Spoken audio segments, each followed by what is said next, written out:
Wanted to be a hero, never knew who I was when boots hit the dust, had no clue. Hello friends, welcome to another episode of the Downtown Dish. This week, it's a little steamy outside, but we are talking about all things outdoor dining. Parklets, sidewalk cafes, streeteries, you name it, we have got it on this episode of the Downtown Dish. And we are going to be hearing this week from Duran Netzel, who is the founder of Street Smarts Design and Build, along with Ashley Hand, who is the founder of Cityfy. They have been doing some incredible work to help restaurants and other businesses take advantage of some of these sidewalk and street extension opportunities, so they've got lots to tell us. We're also going to check in with Chris Beyer, who is a managing member of Strange Days Brewing Co., and Jake Johnston, who is the GM at Guy's Dive and Taco Joint there in the Power and Light District, has a lot to catch us up on with what's happening there in the live block. Big thanks this week and every week to our partners for helping to make the Downtown Dish happen.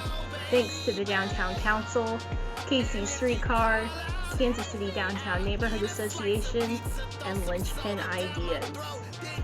Big thanks to this week's featured musician, just a tremendous talent, Kadesh Flow. We are listening to the song I'm a Hero. I actually had a chance to hear Kadesh pre-pandemic, which doesn't that feel like a lifetime ago, at the Ship one night. It was just electric, so really thrilled to have Kadesh's music on this week. This song, I'm a Hero, is part of that Casey Syzygy album that dropped here recently, featuring a number of local musicians, all of whom created or updated music for this album during the pandemic. A reminder, all proceeds from this album going to Casey Tenants, which is an incredible rental tenant advocacy organization that is absolutely deserving of support. So Kadesh, thank you so much. Everybody, let's talk outdoor dining. The timing could not be better on this outdoor dining episode of The Dish, but wanted to let you know that today starts an important event, Black Restaurant Week, kicking off here in Kansas City, running through August 2nd.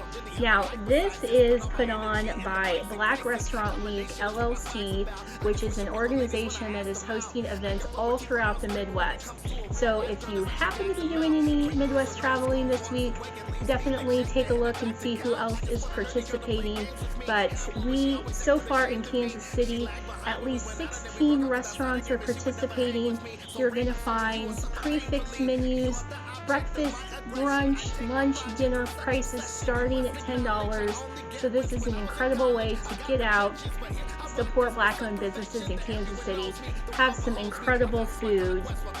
Go to blackrestaurantweeks.com. There they have a full directory. You can search by city, and we'll have some updates on our social media as well to alert you who's participating. And again, keep in mind this event goes through August 2nd, and hope to see you out and about. All right, I am so excited to be here with two of the biggest brains in the city.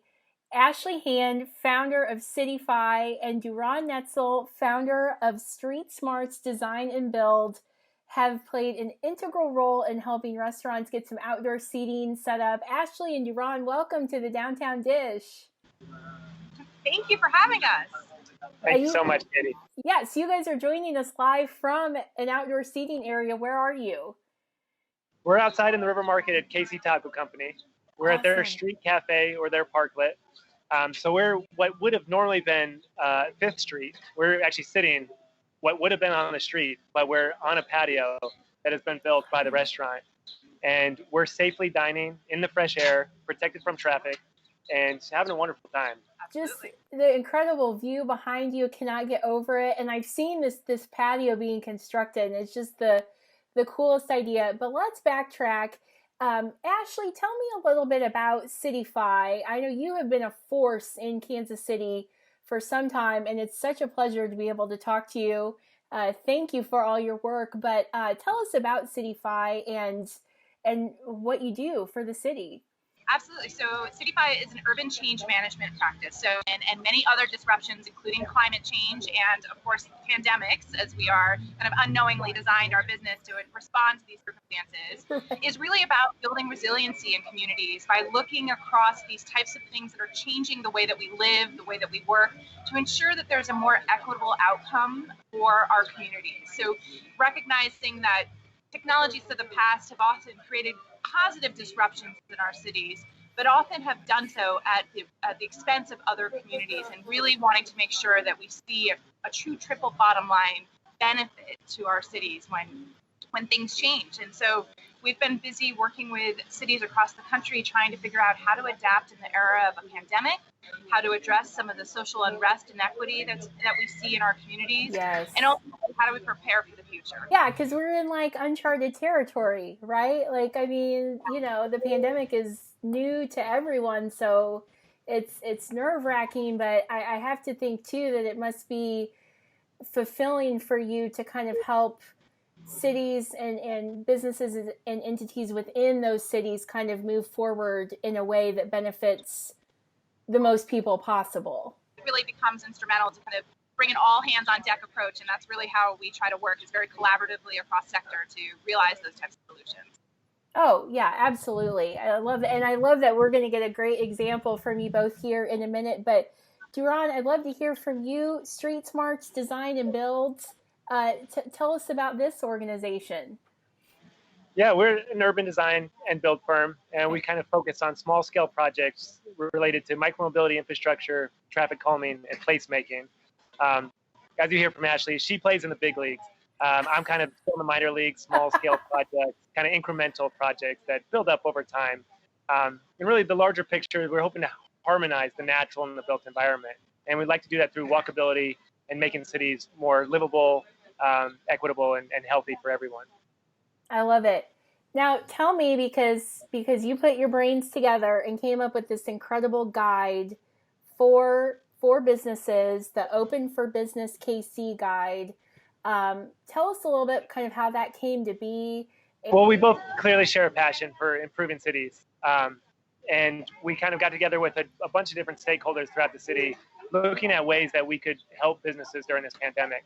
And Ashley and I both have a ton of ideas of ways to do that. But we kind of found that everyone has a different opinion, and sometimes these things take a while to get implemented. So we kind of looked at what can we do now to help the businesses. And one of those ways was to create this guide that's free, it's accessible for everyone. So would you say too, so the guide, does it have addition, and we'll put up that guide. We'll make sure that we share the link here in the episode, because I mean, it's just a tremendous resource, and to your point, free of charge, which is just wonderful. Does it talk about other applications aside from maybe that outdoor seating and kind of expanding the business area?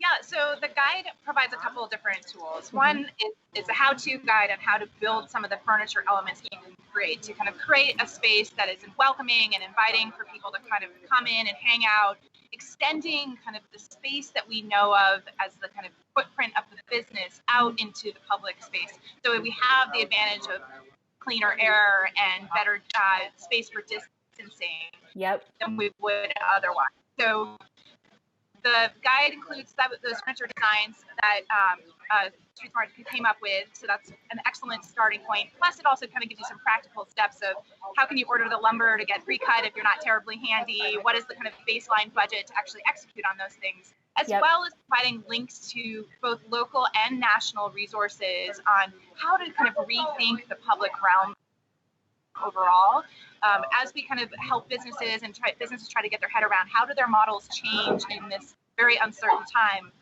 Thinking differently about the spaces in which we operate the businesses is a key part of that. And I think kudos again, as you had mentioned, to City Council for advancing that policy early enough so that city businesses take advantage of the summer months and get back to work a little bit more quickly. That's where I'm feeling comfortable right now, is in outdoor spaces. Yeah. So, seeing restaurants and businesses, get creative. Like you guys are at Casey Taco Company. I mean, they went kind of all in and built this gorgeous kind of wood enclosed patio that you said, right on the street, but obviously, you're sheltered, but you're outside. Like, that's such a cool implementation. And I'm curious, what other businesses in downtown Kansas City have kind of caught your eye in terms of what they've been doing, and maybe even how they've put this guide that you created, this Open for Business KC, into practice? So I'll point out that this is just one example or one application of moving outdoor dining to outdoors. So the permit that's available in City Hall allows for sidewalk cafes, street cafes like where we are, or parklet, or also parklet dining. So we're seeing a lot of restaurants take their parking space and utilize those for their customers. Yep. And there's quite a few examples around town. Some of my favorite are what we call streeteries. And this might be a term that's been around for a while, but it's new to me. And so an example of a streetery is on 14th Street in the Power and Light District, yep, where they closed down the street to cars and they allocated entire space for pedestrians or people dining. And we're also seeing that as Westport as well. One of my favorite street cafes is at La Bodega on Southwest Boulevard. Mm-hmm. They've utilized large planters and trees to block off the space. And even on the busy, loud Southwest Boulevard, you feel really comfortable dining outdoors on the street. And that's just one of several examples. Yeah, I think KC Taco takes the cake in terms of the largest, most kind of substantial build that I've seen at this point. But when they have the advantage of street trees and afternoon shade, it makes it a lot easier. So thinking about creative ways to make people feel protected, whether it is through planting and things like that can make it feel like a softer edge to the traffic behind you, or even hanging a tarp. I've seen on Central Boulevard, for example, in Central Avenue in KCK, they parked a truck and then hung a canopy over the outdoor picnic table. Perfect. Well, and to your point, it really is amazing. Even I'm in Brookside, and just up the street from me is McLean's Bakery, and they did kind of the same thing with just a few potted plants, some kind of fence-like dividers and tables, and it's amazing how you don't really, I mean, yes, you can go in the direction of KC Taco Company and really go all in, but at the same time, just a few accessories, a few pieces of furniture. Ashley, like you were saying, a tarp or a hanging, you can really have a big impact with not a lot of stuff, which I think is also important, given that the businesses that we're talking about right now, may find themselves even a little more cash strapped than usual, or maybe not able to make the size of an investment that they might have been able to, this time last year, for example. And I think there's a lot to be said about the streetery model for that reason. You can combine resources with your neighbors and kind of apply to close a block together. And that's a really simple strategy to kind of leverage your limited investment into outdoor furniture. Our guide does walk you through how to build your own, but you could go to an IKEA and pick up fairly affordable outdoor furniture and put it out there. It doesn't take a lot, but but creating that physical place and just by understanding kind of helping people navigate how to use it, making signage clear so that people understand how do we engage in this new normal of living our lives outside and not going into these businesses. What are the rules of engagement? So being clear on that and signage, but also making it feel a little bit more welcoming and softer can be a really good thing for a business. I think one other thing to add about what's happening is that businesses are also extending their services in terms of curbside delivery and pickup. So the fact that creating spaces for people to wait outside their business, so it may not be a full-scale eating experience, but having a place for people just to wait while they're waiting for their order to take with them is also a nice way to kind of extend the presence of the business and make it clear to people that you're back in operations, but also operating safely. And that's it. You bring up some wonderful points, and Duran, I might start with you. Let's say that we have a business tuning in that wants to maybe kind of consider their option, wants to use the Open for Business KC guide, but maybe they're just not sure where to start. Any recommendations on how to kind of step back and look at, your business and look at maybe kind of open your mind in terms of maybe some of the possibilities that might be right outside your door? Yeah, there's quite a few resources.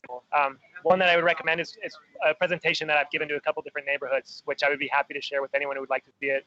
The 60 slide document that shows different examples around the country of how easily or how elaborate this can be done. In addition to our Open for Business guide, there's several examples online. Betterblock.com has what they call a wiki block, and it has these different CNC prints that will allow you to build all different types of furniture and beyond with just a simple CNC machine. And then a guide that I love is Tactical Urbanism Materials, written by Mike Lydon, which shows you also how to build these things really, really easily and inexpensively. Okay. Well, and that's great because I know a few weeks ago we had Dan Walsh from Spokes on the show, and one of his pain points at the time, he's like, yeah, I'd love to expand some seating there at their Washington Street location in Quality Hill. And he's like, I can't find any patio furniture. And I said, yeah, it makes sense with like everybody being at home more. But I love that you all have resources where maybe if some of those traditional outlets or, you know, traditional resources might be kind of tapped out, like there's still lots of options. So that doesn't necessarily have to inhibit somebody from, you know, trying something new. I might add too, I think when you think about what you want in these spaces, kind of thinking through the perspective of the people that are using it is really important. So access is going to be a priority. The city does retain the right to come and inspect these installations. So it's really important to think about accessibility and making sure that it's easy for people to kind of move in and out of the space, that there's not a lot of tripping hazards and things like that. So just thinking through how to mitigate some of that. Those are all site specific. So it's really important to kind of take those considerations out when you step outside your business and make sure that you kind of run through a little mental checklist of the things that I need to think about before I even start designing something. But the fact that these furniture elements could be designed could be constructed very easily because it's already been designed for you, hopefully will reduce some of the friction of getting started. Yes. And so an example of accessibility is KC Taco Company's Street Cafe here. We're sitting on a built-up platform, but it's been built specifically to be level with the curb. So anyone in a wheelchair or anyone who has trouble walking has no problem getting onto this space. And so it is truly accessible for anybody, regardless of any mobility impairments. I don't want to jump too far ahead into the future, but I'm curious because I feel like you guys have your ears to the ground in ways that most of us will never dream of. Do you get a sense from maybe council members, from business owners, that some of these changes we're seeing may be permanent? What is your sense about kind of helping to shift that trajectory and really kind of embracing this new use of space? I sure hope so, and I sure believe so. I know this order has been extended till the end of the year. Yep. I think what's really important is the business owners are recognizing the value in the street that they have in front of their business. And for example, on this patio, there's about 10 of us sitting here and dining, and we're in the space of a single car. There would be one car parked here otherwise. Isn't that so crazy? So crazy. Yeah, there's 10 paying customers here. And so this is catalyzing a much larger conversation about how we use our street space.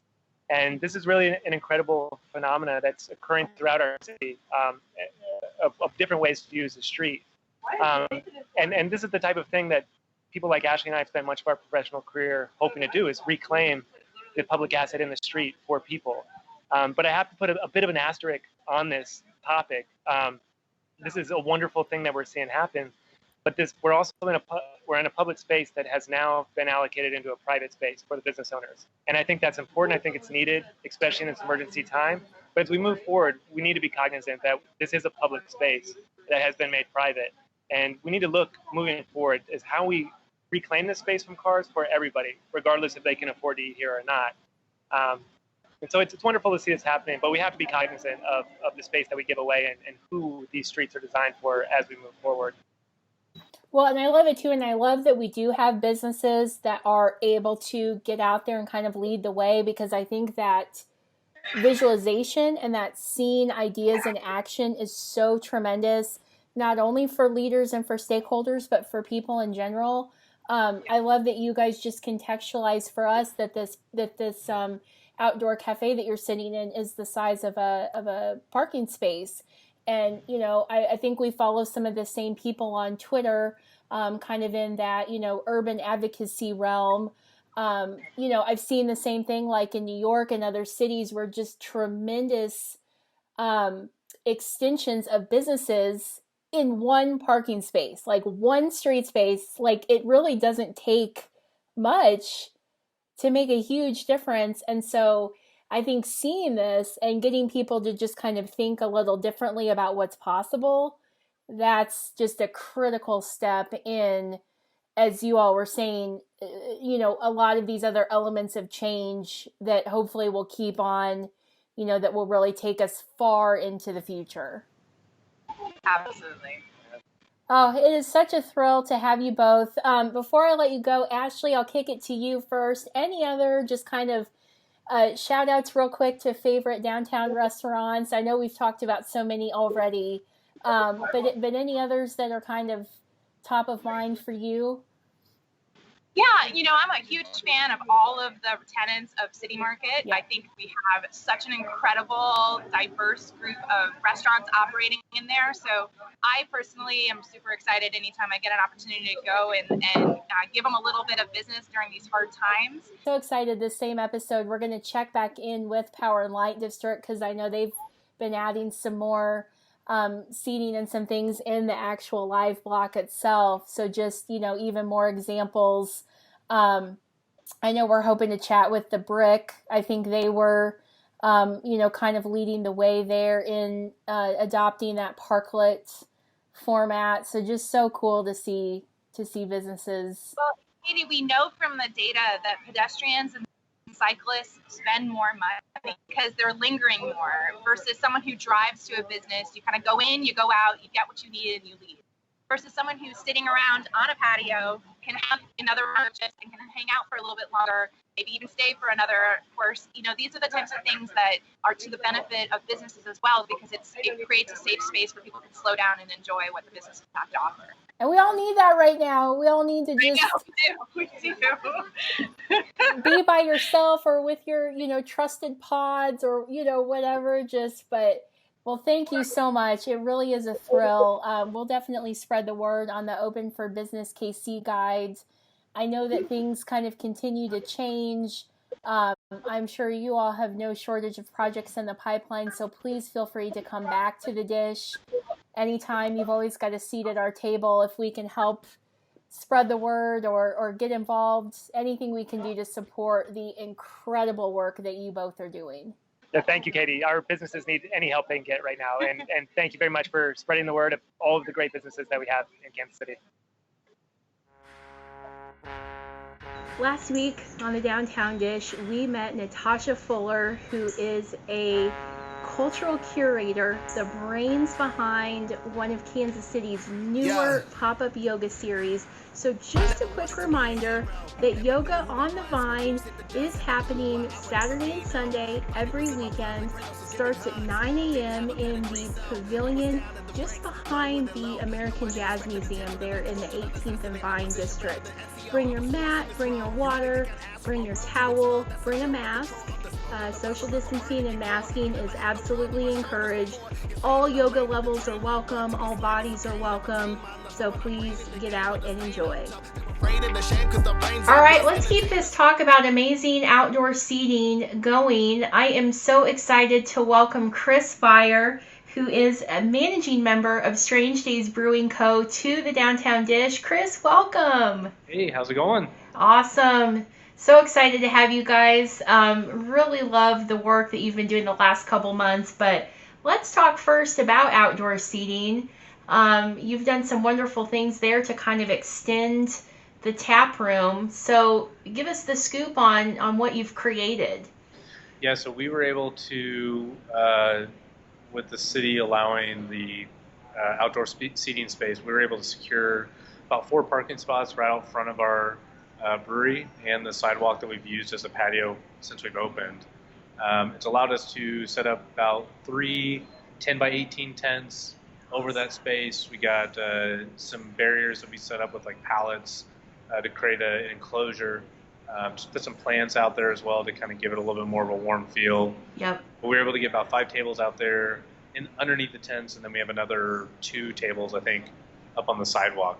So it gives us about another 28 seats that we have outside the tap room to add on to what we have inside. So That's incredible, because I want to just emphasize that for a second, because earlier in the show when we were talking with Duran and Ashley, let's remember they were on site with us at Casey Taco Company in that gorgeous enclosure that was the size of 1 parking spot. Yep. Now, Chris, at Strange Days, you guys have taken 4 spots and some sidewalk space. Yep. 28 seats. It's just incredible to me what you can do in these spaces that people may not even think, give a second thought to, or that may not seem very big. But when you're talking about like seating capacity, it's huge. yeah, and we've been able to do a mixture of tables out there. So we have a couple barrel top tables that can fit 2-3 people. We have a farmhouse table that can fit 6-7 people out there. A couple other big tables where another 6-seater. Then we have a standing table for people to kind of stand around. Awesome. So it's a good mixture around inside the tent. So, and everything is spaced out with, I think, about 6-7 feet of space between each other. So Awesome. Well, and I'm a big fan of Strange Days. As we were talking about earlier, I posted some trivia there. I remember coming in the early days for Iceland soccer watch parties when they were in the cup. So love that. Love that you all are a gathering place. Chris, I'm curious, was outdoor seating, kind of extending that tap room, something already on the radar that maybe the pandemic just kind of, pushed forward a little faster, or was this just kind of seizing this opportunity and going with it? yeah, so it was definitely more seizing the opportunity, but I mean, it was something we always kind of talked about, but we never really put some forethought into it, just because we were always so busy as it was that we never had time to even think about the space. What this does do is allow us to see, is this something we want to do permanently down the road? To kind of see how it looks, or even maybe make it bigger down the road too. So with us being downtown, having the parking lot's awesome, and having parking spots is great, but with a lot of people being able to jump on the streetcar, there's a lot of street parking available. The lots and condos and apartments around us, people walking, there may be more of a shift of the need to have that outdoor space. Pre-COVID, the tap room capacity for us is 157 people. Okay. So we have a large tap room inside. Right, it's very spacious. Yeah, so that's allowed us to have another 40, 50 people inside the tap room with all the tables spaced out. But having that extra space outside is nice, because we do understand that people feel more comfortable being outside right now when they're eating or drinking. Absolutely. So. Absolutely. And let's just reiterate, Chris, for everybody. So tap room is open. Yep.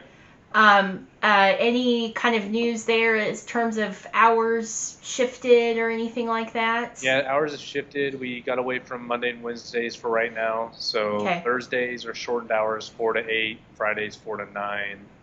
Right now, Saturdays, 12 to 10. Sundays, 12 to 7. Okay. Go ahead, please. Let's say some of those hours fluctuate. If we have some soccer games that come on in the morning or in the evening, we'll tack on some hours here and there, and we usually try and promote that. Okay. Awesome. And anything anybody needs to do, do you take reservations? Is it just kind of walk in, what's available? Yeah, so that's a great question. So we were thinking about doing reservations at the beginning, but with how many tables we have, we felt that walk-up will work well for us, and it has.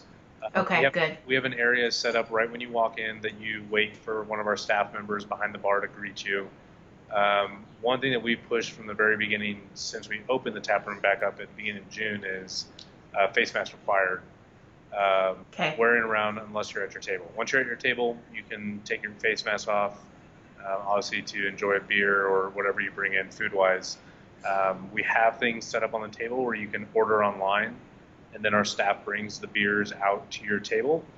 Okay. And then we did set up a couple of spots at the bar if you do want to order at the bar, and they're actually perfectly, spaced, signage, easy flow to where a customer can come up there and not feel like people are on top of them. So. I love it. Well, and let's flash back a little bit, because to your point, there's not food currently available at Strange Days, but you guys have always had a wonderful, I call it kind of an open door policy, where, in the past I've been there and I've, ordered from Caddy Shack nearby or something like that. But I love too how you took that a step further the last couple months, unveiling some of these kind of food and drink packages where you partner with other businesses. Tell us a little bit about what those collaborations have been like. Did they just kind of, spin up to like so much of this other stuff? It's like, just what can we do right now that, sounds like a good idea? Yeah, so a lot of it was, with the pandemic, it was, one, how can we help our neighbors and our friends in the restaurant industry to get their food out? And two was, how do we increase our to-go orders to go? And combo packages were kind of what came up with us. And our head brewer has a lot of really good relationships with the restaurants around here, and ones that we've developed on our own since we've been open. Before the city allowed for places to be back up and running, those day packages, we were getting 40, 50 orders a week for those day packages. We took a pause when we opened the taproom back up to get our flow and logistics and safety, everything in place for the taproom, and we may start opening back up in August or September, just doing a couple, not every week like we were. Sure. But we have had people reach back out to us saying that they really enjoyed that. The one good thing too is we do have Betty Ray pints at the tap room, so if someone wants to have some ice cream while they're drinking beer, we have some limited options there too. So let's just revisit that, because I did a shout out. So, in the Downtown Dish, we've got our mix of longer interviews and then our kind of short announcements. And I highlighted the beer float kit from a few weeks back, and I was preaching the gospel of the beer float. And I'm like, if you people out there are skeptical, I mean, you have to have the right beer, right? You're not going to like put, ice cream into an IPA maybe, but just incredible. Like, it's a brilliant idea. And you guys have a good, I'm trying to think what the beer is that you suggested pairing with the ice cream. Yeah, so it was we actually gave Betty Ray's some of our Mole Dolce stout ice cream. That's right. They made the ice cream off of that. So it goes, I mean, that ice cream, we still have pints of that ice cream available still. That the beer itself is gone through, but I mean, any kind of... Okay. The River Key, which is the dry stout, would be a good option to have. A lot of those darker beers would work really well with that ice cream. So, cool. If you haven't had a beer float, run, do it. It's so good. Yeah, it's super tasty. Well, Chris, before we let you go, we have our recurring question here on the Downtown Dish. And I know it's hard to pick just a few, but do you have any favorite downtown restaurants, bars, hangouts? Anybody you want to give a shout out to? Yeah, I mean, I think for us, like, Local Pig is always a great place to go grab stuff. The Bite is also a great place to grab some food. Brown and Low, close to us, is another great place. And Caddy Shack.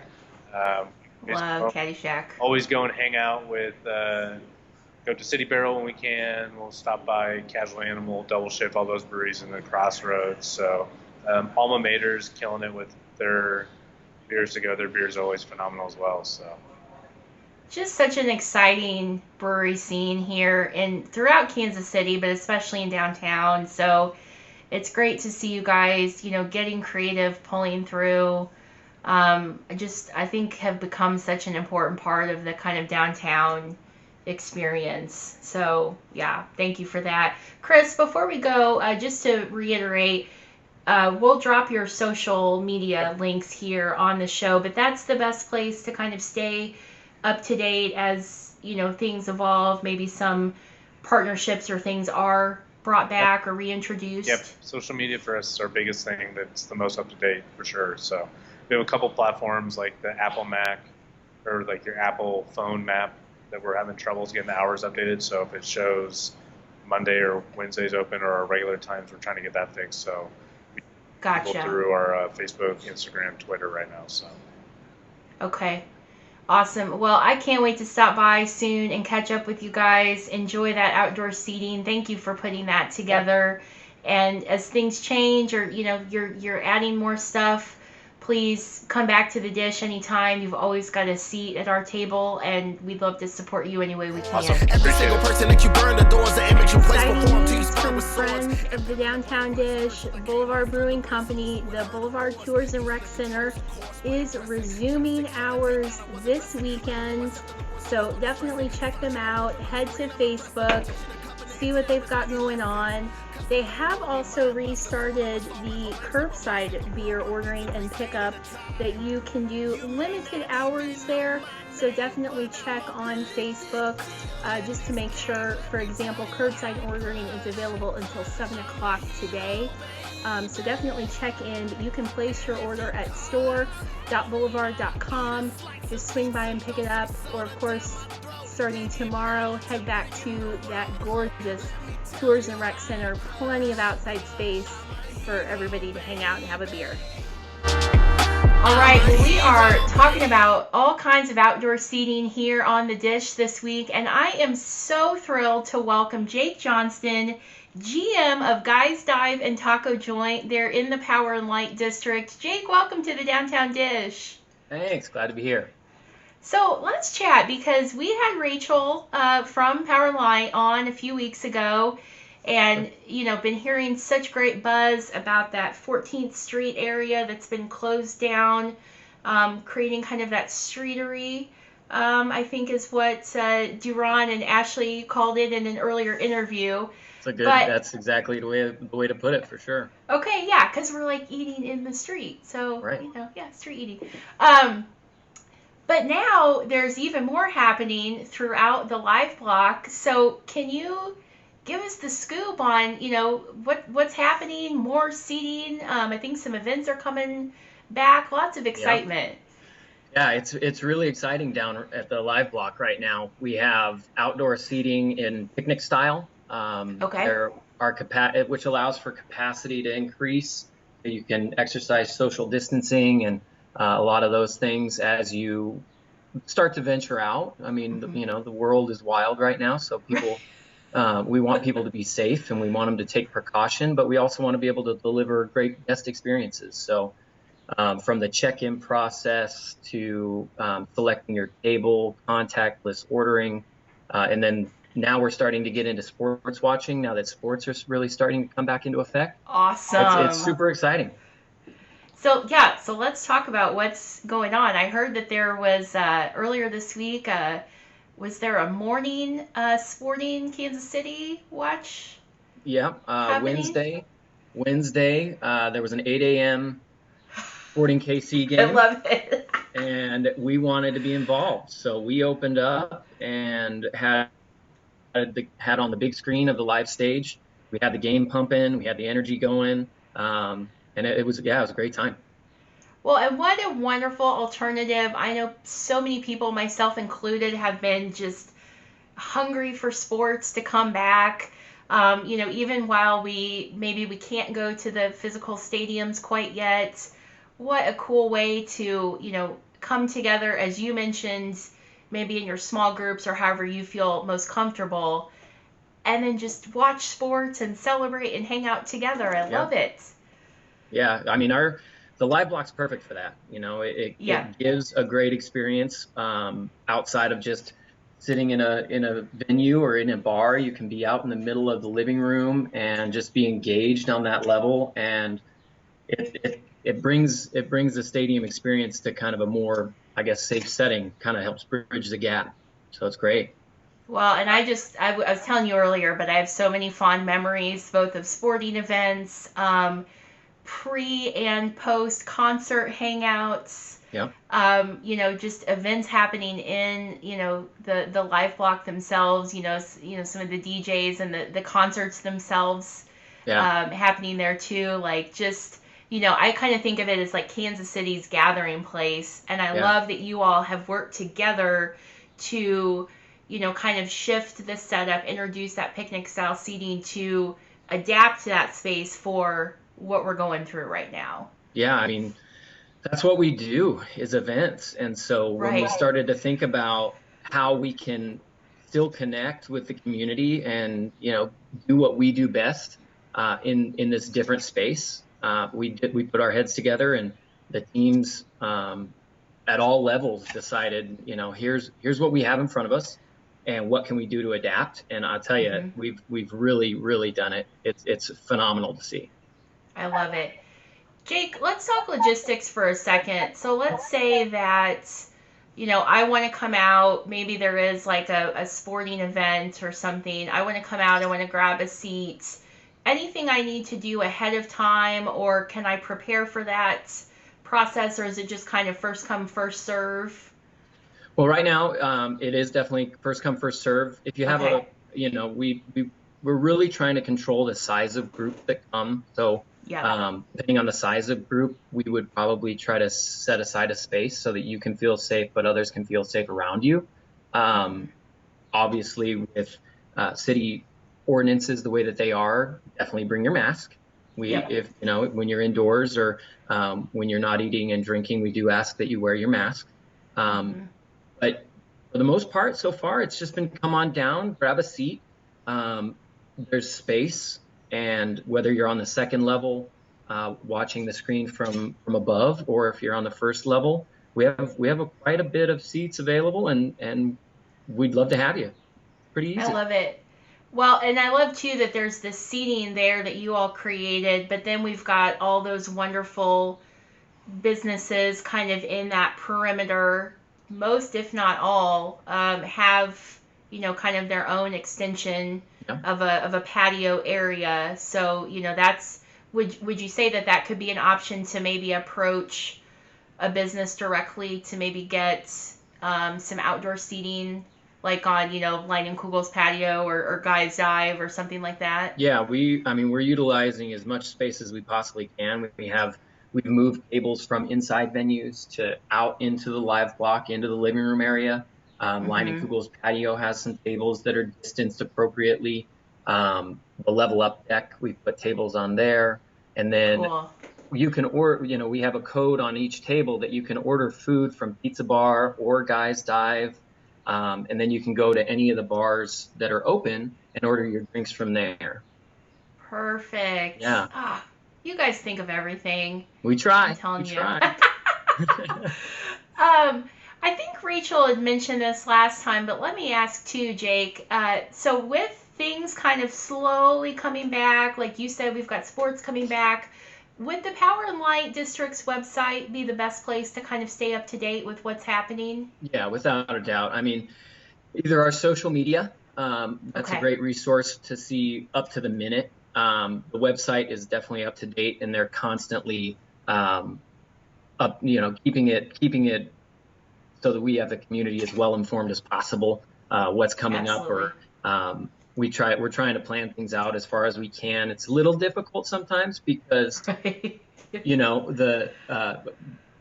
ebbs and flows of what is going on in the community and what's going on in the area, and then even artists or depending on the sporting system, I guess you might say, there's a lot to take into account, but social media and the website is definitely the way to go.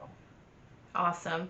And Jake, as someone who works there in the heart of the live block, I mean, how does it feel to you to see, groups slowly starting to come back, that energy level slowly ticking up? I mean, it's got to feel good. I mean, there's no greater feeling. When this began, I think we were all a little rocked and a little shocked. And so as we started to plan and as we started to implement our procedures and our systems and everything that we were going to try to do, we approached it from kind of opening a new business standpoint where, you don't know what's going to happen when you open the doors. And each week it's been growing and but still staying in that space that makes everybody happy and everybody feel good. And it's been nice to see it grow and develop.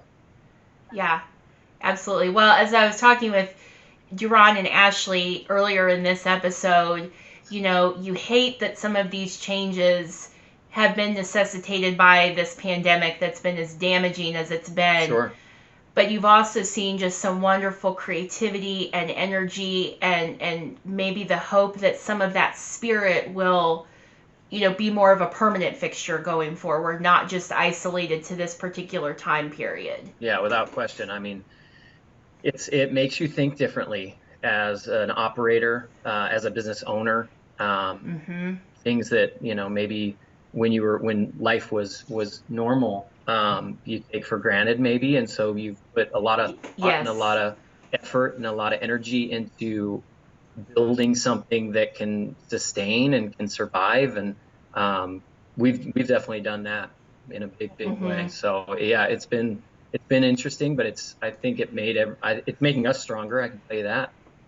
Yep, absolutely. Well, Jake, before we let you go to prepare for what I hope is another busy weekend, our favorite question that we ask on the dish, and I'm going to ask you to step outside the Power and Light District.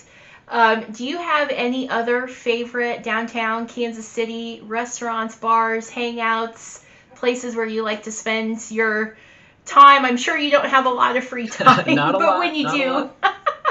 I'm always a fan of going over to the West Bottoms area. It's always fun down there.